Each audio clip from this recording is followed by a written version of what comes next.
your love. We are chosen, chosen. Saya dengan saudara Katrina, biasa dipanggil saya. Tahukah kamu, kita bisa bukan permainan dengan makanan. Nah, Bapak Ibu dan teman-teman kalian, lupa berbuat baik, bahkan hendak mengharapkan balasan. Dengan demikian, kita sudah memberitakan Choosing you today, today we are chosen to fight, to stand up.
Sebelumnya, saya ingin menyampaikan sebuah bahasa. Kalau Tuhan masih memberi kita nafas kehidupan, itu berarti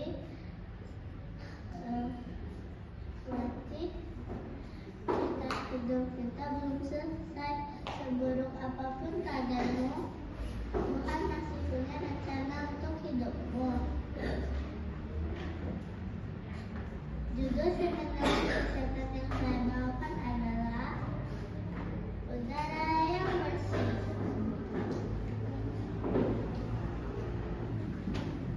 Tahukah kamu, kita bisa hidup 4-6 minggu tanpa makanan, 5-7 hari tanpa air, tetapi hanya beberapa menit saja tanpa udara.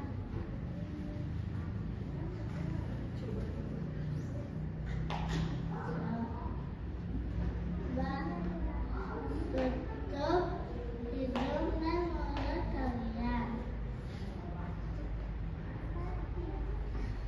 Apa yang kalian rasakan? Saya juga sesak. Pasti teman-teman juga sama kan? Kenapa ya kita perlu udara? Yang pertama, untuk bernafas. Yang kedua, supaya terhindar dari penyakit pernafasan. Udara seperti apa ya yang kita perlukan? Udara yang bersih dan sehat. Gimana ya kita bisa mendapatkan udara yang bersih dan sehat? Dari hutan, pegunungan, pantai, dan taman.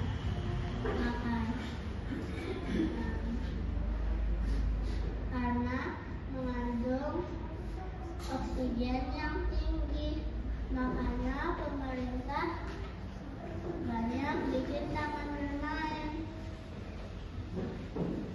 Sering-sering piknik ya.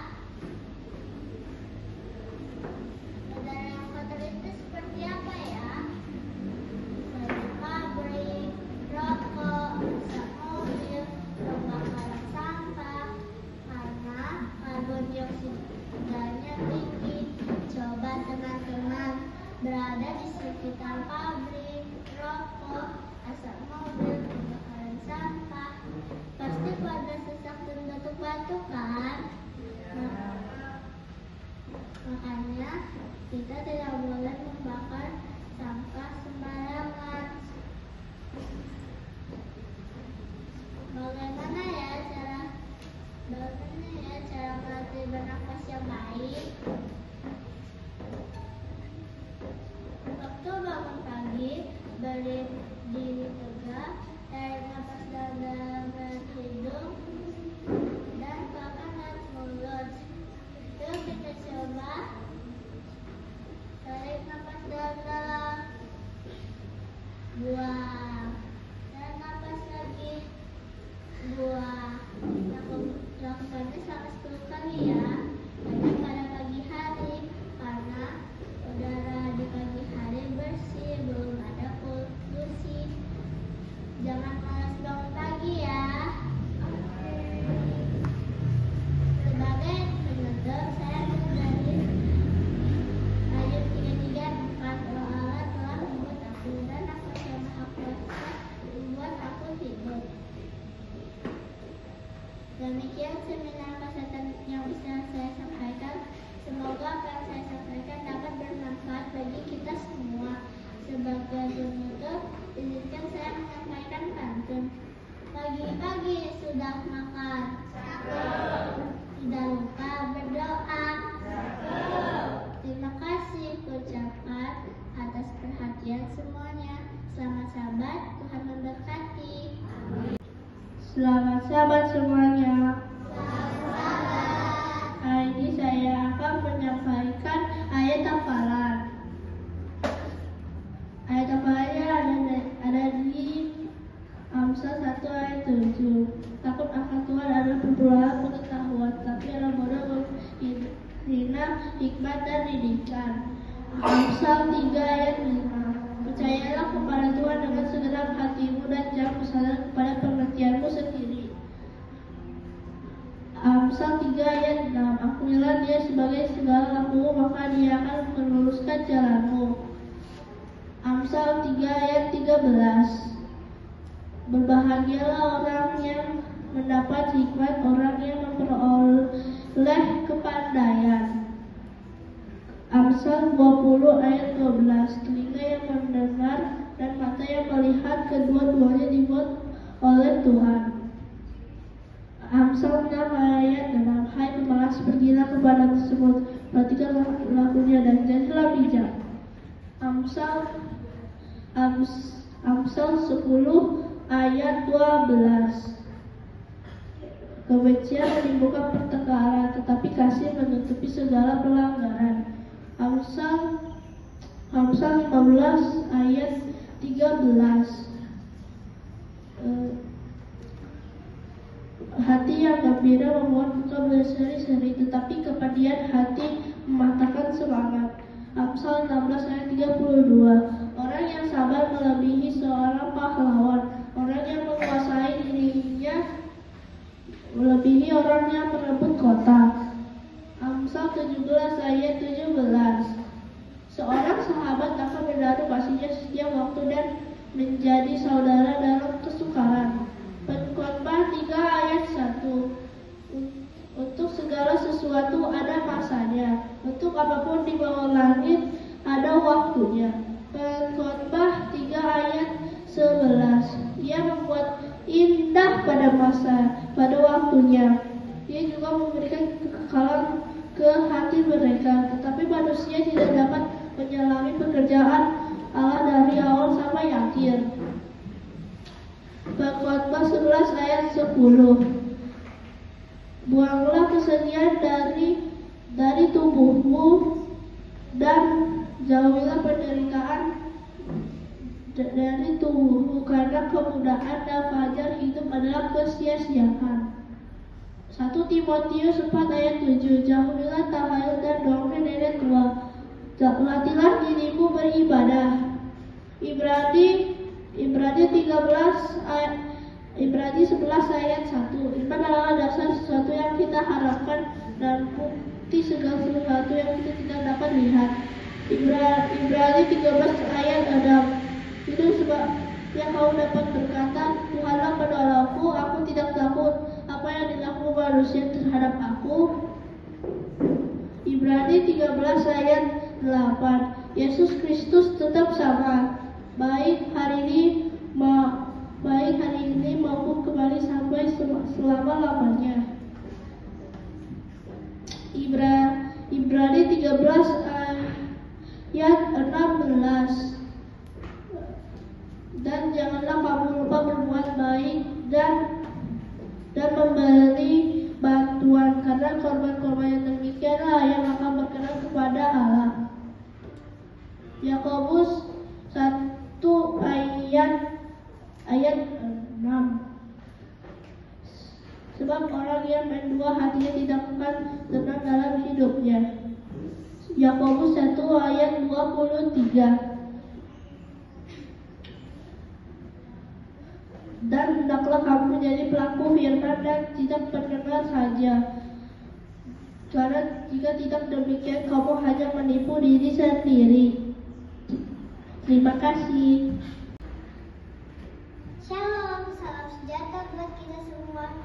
Perkenalkan, nama saya Stefani Atira Hadisya Sapul, dipanggil Sasya. Hari ini judul khotbah saya adalah tugas yang mulia. Ayat inti khotbah saya terdapat di dalam 1 Korintus 9 ayat 16, yaitu celakalah aku jika aku tidak memberitakan Injil. Sebelum itu kita berdoa dulu ya.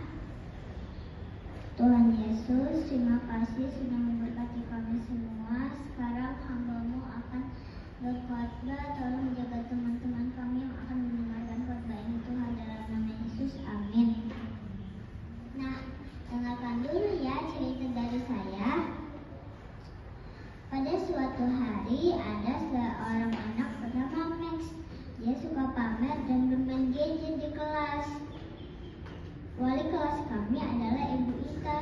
Ibu Ita memberikan tugas kepada Max untuk memberitahukan kepada Sherry bahwa ada tugas matematika atau PR.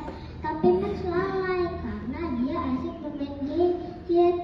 Sherry pun juga tidak tahu tentang pekerjaan rumah atau PR. Jadi dia tidak mengerjakan dan dia ketinggalan kelas dari teman-temannya yang lain. Nah, Bapak Ibu dan teman-teman sekalian, kita semua pun punya tugas yang sama yang diberikan oleh Tuhan, yaitu tugas memberitakan Injil. Rasul Paulus adalah contoh orang yang mau mengerjakan tugasnya dari Tuhan. Bahkan Paulus sangat rajin dan setia mengerjakan tugasnya. Mari kita membuka Alkitab kita dan membaca dalam 1 Korintus 9 ayat 16, yaitu,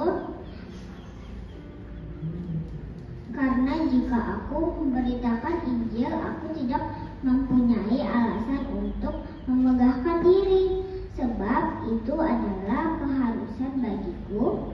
Celakalah aku jika aku tidak memberitakan Injil. Kalau andai kata aku melakukan menurut kehendakku sendiri, memang aku berhak menerima upah.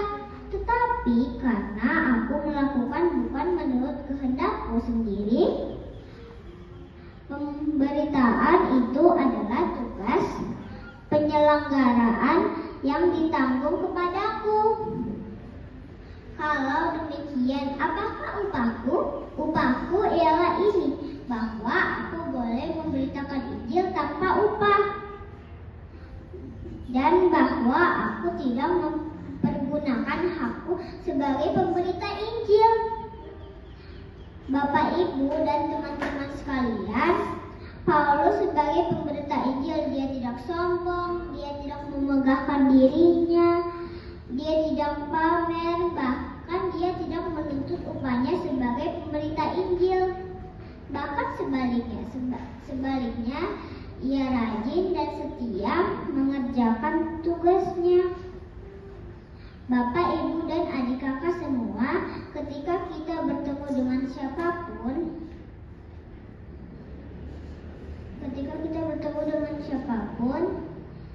ingatlah untuk memberitakan Injil kepada mereka. Ceritakan tentang Tuhan Yesus yang sangat mengasihi mereka.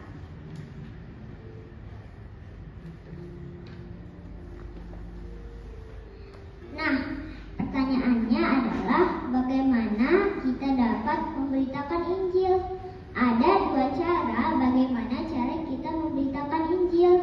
Yang pertama, melalui perkataan kita. Dalam Efesus 4 ayat 29, firman Tuhan berkata, janganlah ada perkataan kotor keluar dari mulutmu, tetapi pakailah perkataan yang baik untuk membangun di mana perlu, supaya mereka yang mendengarnya beroleh kasih. Lewat perkataan kita yang baik, yang lemah lembut, akan mencerminkan tingkah laku kita. Lewat perkataan yang membangun akan membuat orang lain terberkati. Dalam Kolose 4 ayat 6, firman Tuhan pun berkata demikian, hendaklah kata-katamu senantiasa penuh kasih, jangan hambar, sehingga kamu tahu bagaimana kamu harus memberi jawab kepada setiap orang. Yang kedua, melalui perbuatan baik kita. Dalam Lukas 6 ayat 3, firman Tuhan berkata demikian, tetapi kamu kasihilah musuhmu dan perbuatlah baik kepada mereka, dan pinjamkan dengan tidak mengharapkan balasan, maka upahmu akan besar dan kamu akan menjadi anak-anak Allah yang maha tinggi, sebab Ia baik terhadap orang-orang yang tidak tahu berterima kasih dan terhadap orang-orang jahat.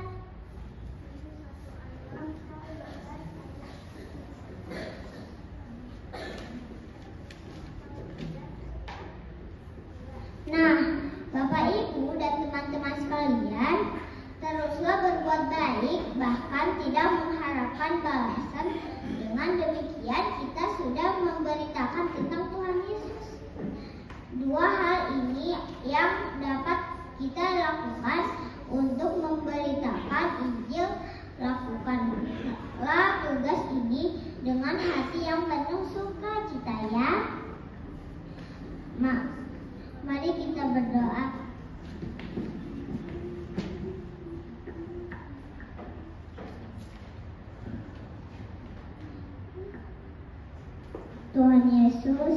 Tuhan Yesus yang baik, hari ini kami belajar untuk berani menyampaikan kabar baik tentang Engkau.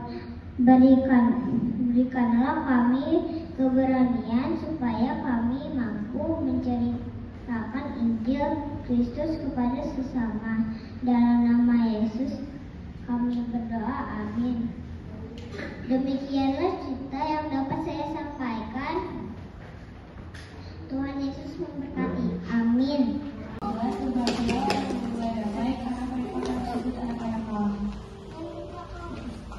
Itu dapat ayat 5, satu Tuhan, satu Ibu, satu waktu. Ayat 4 ayat 2 tentang usaha ayat dalam bentuk usaha dalam masuknya dalam sering bentuk.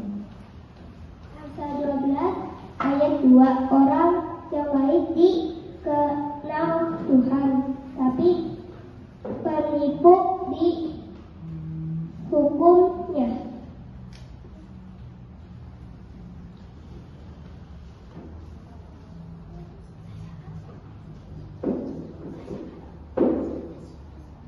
Mazmur 23 ayat 1.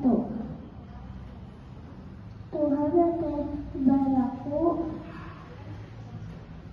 kan kedosaku. Amsal 6 ayat 6. Hai pemalas, pergilah kepada semut dan perhatikanlah. Hai pemalas, pergilah kepada semut, perhatikanlah lakunya dan jadilah. Filipi 1 ayat 7. Sehati sejiwa berjuang untuk iman. Yohanes 3:16. Karena begitu besar kasih Allah akan dunia ini, sehingga Ia mengaruniakan anaknya yang tunggal, supaya setiap orang yang percaya kepadanya tidak binasa, melainkan hidup yang kekal. Keluaran 28, ingatlah dan kuduskanlah hari Sabat. 1 Tesalonika 5 ayat 17, tetaplah berdoa.